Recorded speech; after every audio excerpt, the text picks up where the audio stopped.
Hi, and today we're going to be answering the big question. Let's say you are injured, you're off work, and you need income, you need something coming in. Should you try to get workers' compensation? Should you try to get unemployment? And today we're going to answer that question.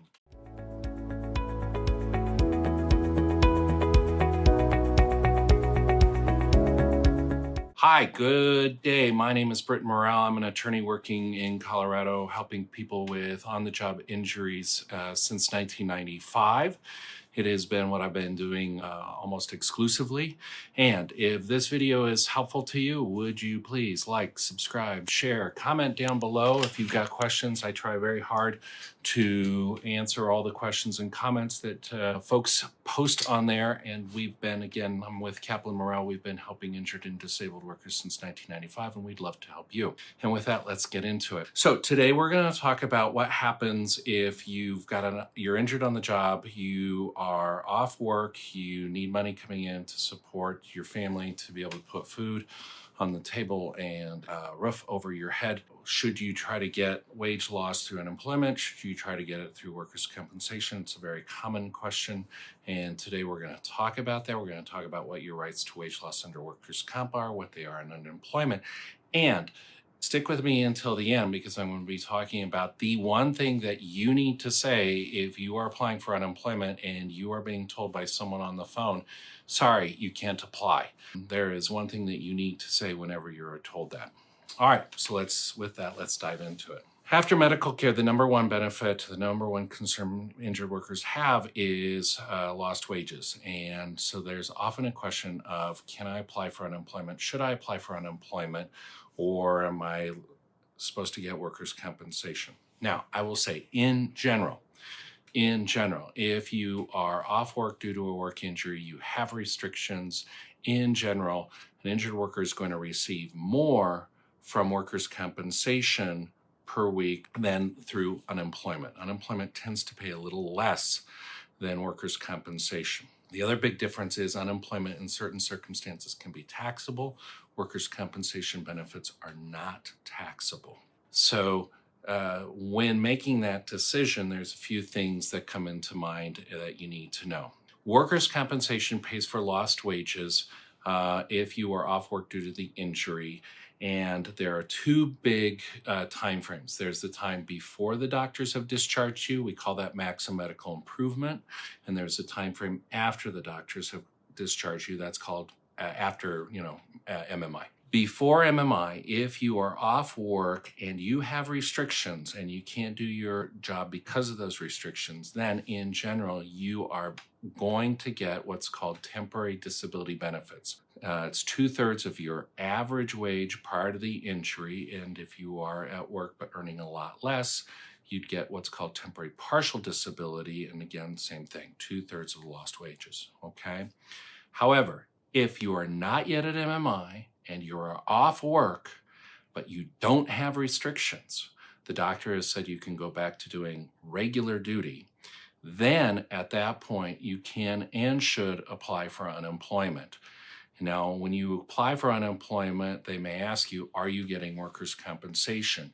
You need to say, I'm getting workers' compensation, but I'm not getting wage loss under workers' compensation.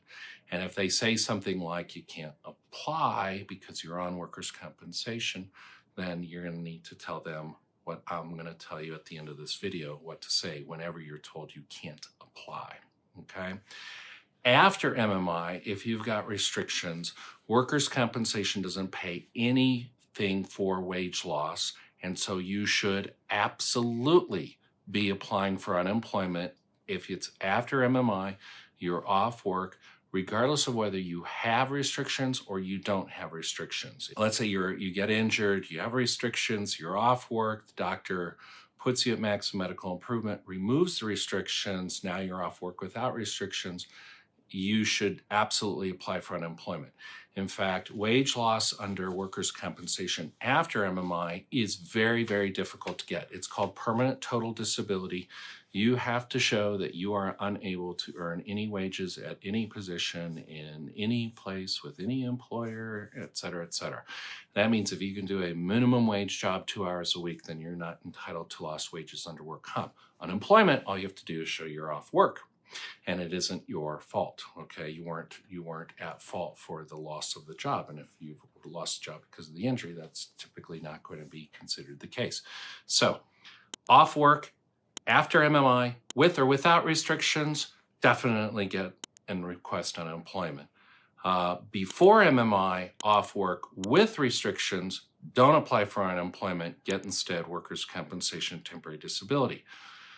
Without restrictions, pre-MMI, off work, do apply for unemployment, okay? Now, the important thing is that if you are on workers' compensation and you are getting and you have restrictions and you get unemployment and then later get workers' compensation for the same period, there is what's called an offset, where comp gets to take a credit for that. And there is a video in our library, and I'll try to link it down below, where you can see how that works. So in general, we really strongly recommend, if there's any chance of you being able to get lost wage benefits under workers' compensation before MMI, while you have restrictions, don't get unemployment if you can all afford to hold off.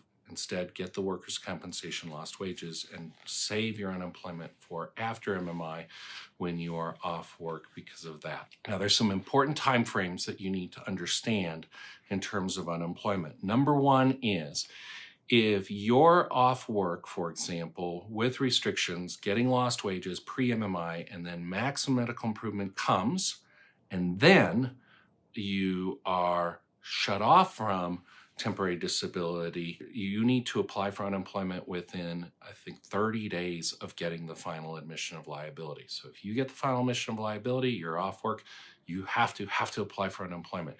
Otherwise, you may not get your full benefit.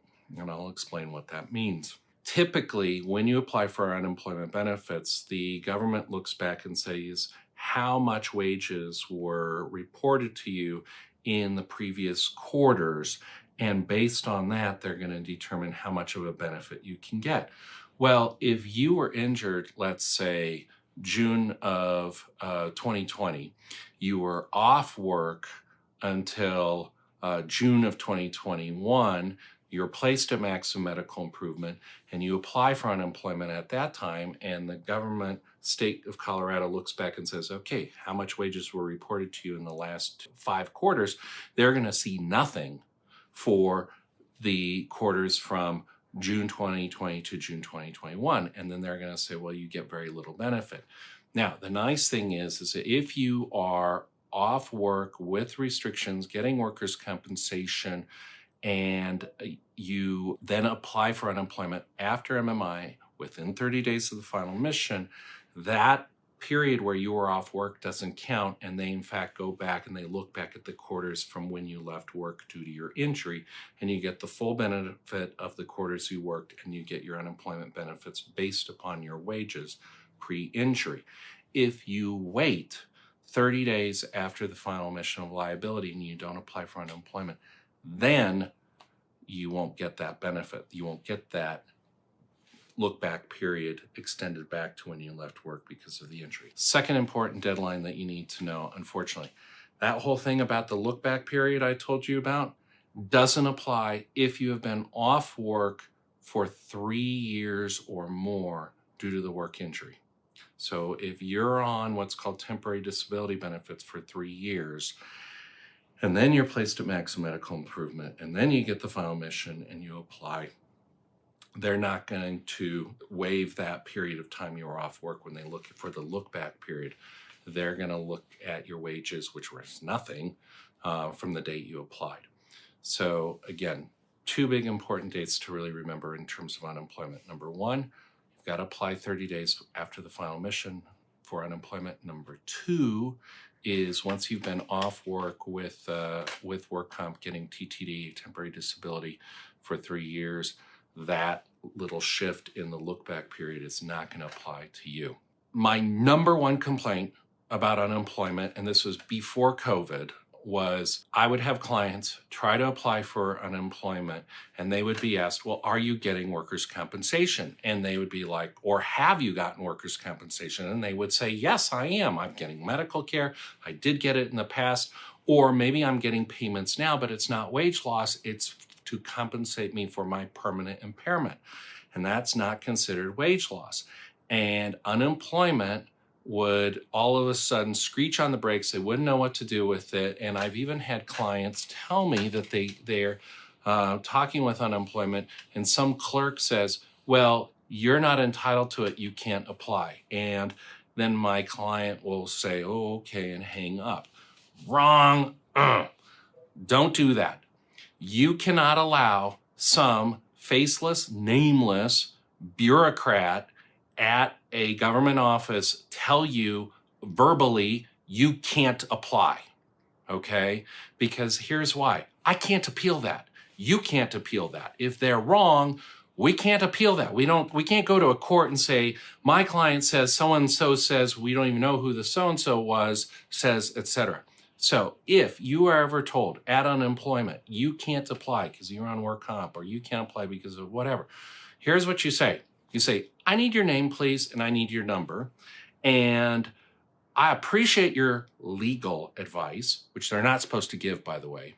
However, please process my application. If I'm not permitted to apply, please deny me in writing, because then I can take the denial to an attorney to review to see if I want to appeal that denial. And if they refuse to do that, start marking down what time you called, what date, etc. Or even better yet, ask to speak with the supervisor if they start getting a little surly when you ask that they process your application anyway. In other words, do not take no for a verbal answer about whether or not you get to apply. You get to apply. You may not be entitled to anything. They may be right that you aren't entitled to benefits, but they can't tell you you can't apply. So hopefully that will help you. As always, if you found this video helpful, please like, subscribe, share, comment down below.